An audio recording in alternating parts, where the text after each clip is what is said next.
Ya, terima kasih buat kesempatannya. Di sini saya mau bilang bahwa retret ini saya sudah dengar dari 2 tahun lalu.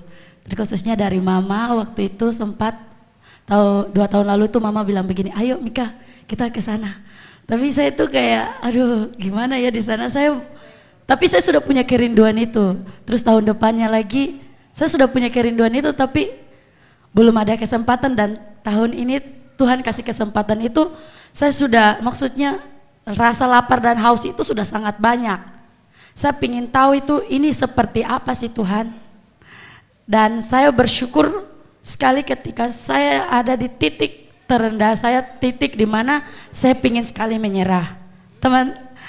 Jemaat-jemaat, teman-teman semua tidak tahu kan, saya pernah ada di mana saya ingin menyerah. Saya ada di mana saya ingin berhenti, saya ada di mana mau pemimpin, bahkan keluarga itu bersamaan tuntutannya begitu, bersamaan begitu. Tapi selalu aja Roh Kudus bilang begini, tipsnya adalah duduk di hadirat Tuhan. Setiap kali saya menyembah, itu sudah tempat saya di mana Tuhan selalu berbicara dengan keras, jangan nyerah, yaitu duduk dan berjumpa dengan Tuhan di setiap ibadah pagi.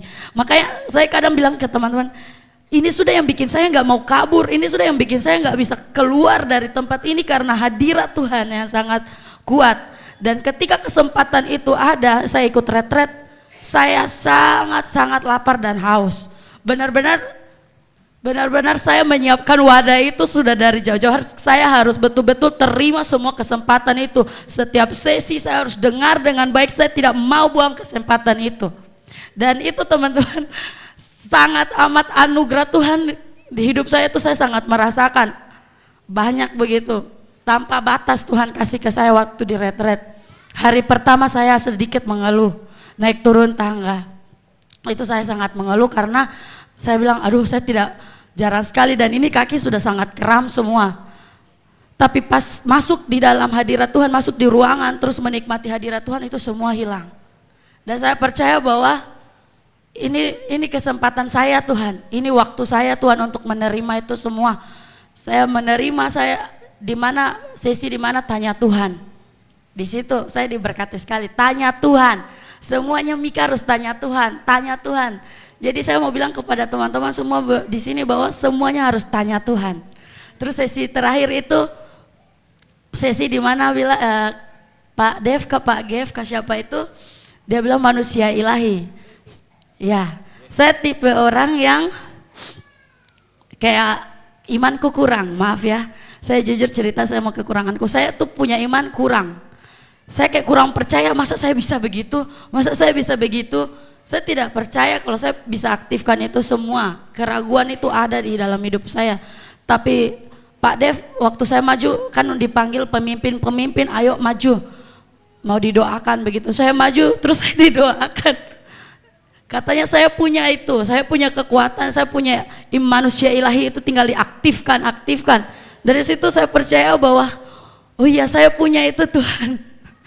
Aduh, saya punya itu Tuhan. Dan saya imani itu, saya aktifkan mulai dari naik pesawat mau pulang ya. Saya rasa memang saya kayak tidak kuat kalau manusia batinnya saya ini sudah tidak kuat. Tapi saya bilang saya harus punya Roh Kudus, saya harus kuat begitu. Saya aktifkan di dalam nama Tuhan Yesus. Turun saya langsung kayak masih oleng-oleng begitu, tapi Roh Kudus berbicara keras, ayo gaspol, ayo semangat. Sepanjang langsung bangun tidur langsung ke toko jam 12 lewat lah, sudah setengah 1 saya ke toko. Tapi batinnya saya memang masih lemas, masih pusing-pusing, tapi di roh saya tuh bilang ayo kuat. Dan sampai hari ini saya kurang istirahat, tapi saya tahu bahwa Tuhan sudah memperlengkapi saya. Ada kekuatan yang baru, intinya kita aktifkan semua yang ada di hidup kita. Jadi teman-teman, saudara-saudara, kalau di sini yang ada yang masih mau menyerah, coba masuk dalam hadirat Tuhan. Pasti kalau kita ada di dalam hadirat Tuhan, pasti kita tidak mau kabur. Itu saja, Tuhan Yesus memberkati.